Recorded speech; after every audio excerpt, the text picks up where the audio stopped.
শ্বশুরবাবার পছন্দের বেশি করে কাঁচামরিচ দিয়ে কাচকি মাছের চচ্চড়ি রান্না করে ফেললাম আজকে। আসসালামু আলাইকুম বন্ধুরা, আপনারা সবাই কেমন আছেন? আশা করি ভালো আছেন। আপনাদের সবাইকে অসংখ্য ধন্যবাদ আমার ভিডিওটা দেখার জন্য।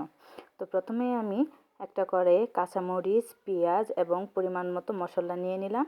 আমি যেহেতু বেশি করে কাঁচামরিচ দেবো তাই অনেকগুলো কাঁচামরিচ দিয়ে নিয়েছি, প্রায় 1 কাপের মতো কাঁচামরিচ আছে আমার এখানে। তো সবগুলো মশলা একসাথে করে ফেলার পর সামান্য একটু হলুদ, মরিচ একসাথে দিয়ে ভালো করে এগুলোকে কষলিয়ে কষলিয়ে কষলিয়ে আমার মিক্স করে নিতে হবে।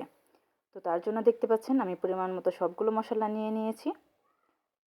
সবগুলো মশলা দেওয়ার পর দিয়ে দেব পরিমাণ মতো তেল।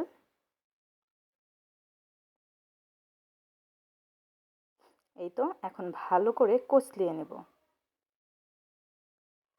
যে কোনো ছোটো মাছের চচ্চড়ি কিন্তু ভালো করে কষলিয়ে নিলে ওই চচ্চড়িটার স্বাদই অন্যরকম হয়ে যায়। এই তো আমি এটাকে ভালো করে কষলিয়ে নিচ্ছি। মশলাগুলো একসাথে কষলানো শেষ। এখন আমি এখানে দিয়ে দিব আলু ভুজিরি। আলু ভুজিরিগুলো এটার সাথে ভালো করে মেখে নেব। প্রিয় বন্ধুরা, আপনারা দেখতে পাচ্ছেন আমি কিভাবে এগুলোকে কষলিয়ে নিচ্ছি। আপনারা যদি এটা তৈরি করতে চান তাহলে আপনারা আপনাদের পছন্দ মতো ঝাল দিয়ে তৈরি করে নেবেন। যেহেতু আমার শ্বশুর একটু বেশি ঝাল পছন্দ করে তার জন্য এখানে আমি একটু বেশি করে কাঁচামরিচ দিয়ে নিয়েছি। আপনারা কিন্তু 2-3টা কাঁচামরিচ দিয়েও এটা তৈরি করতে পারেন। তাহলে যে যেমন করে পছন্দ করেন আপনারা সেভাবেই এটা করতে পারেন। আমি কিন্তু এখানে 1 চা চামচ রসুন বাটা, 1 চা চামচ জিরা জিরা বাটা, হালকা একটু হলুদ, হালকা একটু শুকনো মরিচ দিয়ে এটাকে একসাথে ভালো করে মিক্স করে নিয়েছি।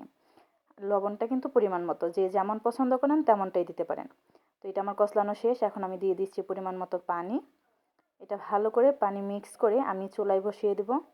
আমি আগে থেকেই চুলাটা জ্বালিয়ে রেখেছি, এখন শুধু কড়াইটা ওইখানে বসাই দেব।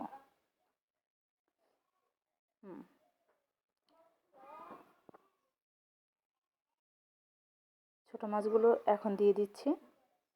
ছোটো মাছগুলো দিয়ে ভালো করে মেখে নিব। এই তো আমার মাখানো শেষ। এখন আমি এটা চুলায় বসিয়ে দেব।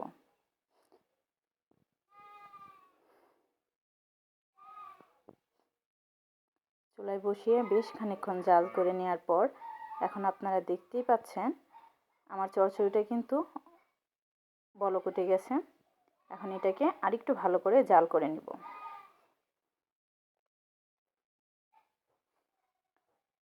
অনেকক্ষণ জাল দিতে হবে। জাল করে করে আমার চচ্চড়িটা অলমোস্ট হয়ে গেছে। আর একটু সামান্য হবে, তাহলেই আমার চচ্চড়িটা কমপ্লিট। এই তো আমার চচ্চড়ি রান্না সম্পূর্ণ হয়ে গেল। অসংখ্য ধন্যবাদ আপনাদের সকলকে আমার ভিডিওটা সম্পূর্ণ দেখার জন্য। আপনারা যারা যারা আমার চ্যানেলে নতুন অবশ্যই আমার চ্যানেলটি সাবস্ক্রাইব করবেন, লাইক করবেন এবং কমেন্ট করে যাবেন। আল্লাহ হাফেজ।